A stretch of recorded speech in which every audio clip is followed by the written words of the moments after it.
بندہ ایک مسلمان کی جان میرے نبی نے فرمایا بچائے گا،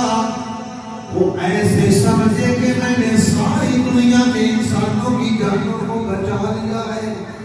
یعنی جتنا ثواب سارے لوگوں کو بچانے کا ملے گا وہ ایسے سمجھے کہ میں نے ساری انسانیت کو بچا لیا۔ برادران اسلام، تو پھر نیچے والا طبقہ کوئی ظلم کرے یا ہمارے حکمران جو ہیں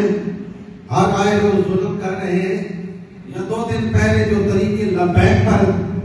ظلم کیا گیا ہے کہ ان شہریوں پر سیدھی گولیاں چلا کر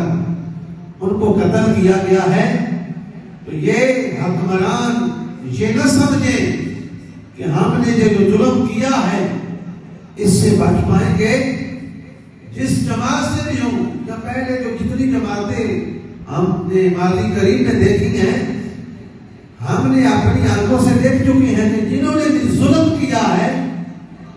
میں آپ دیکھ رہے ہیں کہ ان کے ساتھ کیسا ظلم ہو رہا ہے۔ دنیا میں وہ ذلیل ہو رہے ہیں، آخرت میں تو کوئی بچ سکے گا ہی نہیں۔ کوئی طاقت کے نشے میں سمجھتا ہے کہ میں بادشاہی کی کرسی پہ بیٹھا ہوں تو مجھے کوئی پرواہ نہیں ہے، تو یاد رکھے کہ یہ وقت ایک جیسا نہیں رہتا۔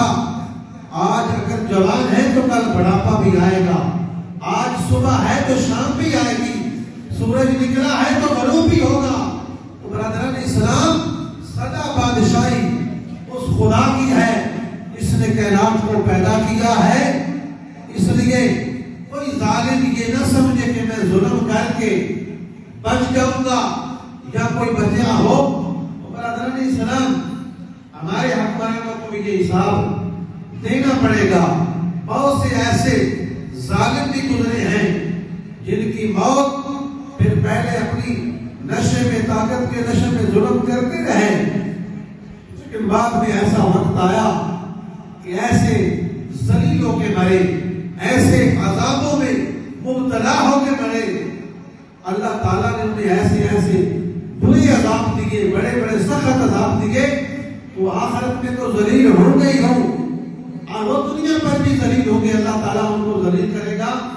تو برادران اسلام، قاتل کی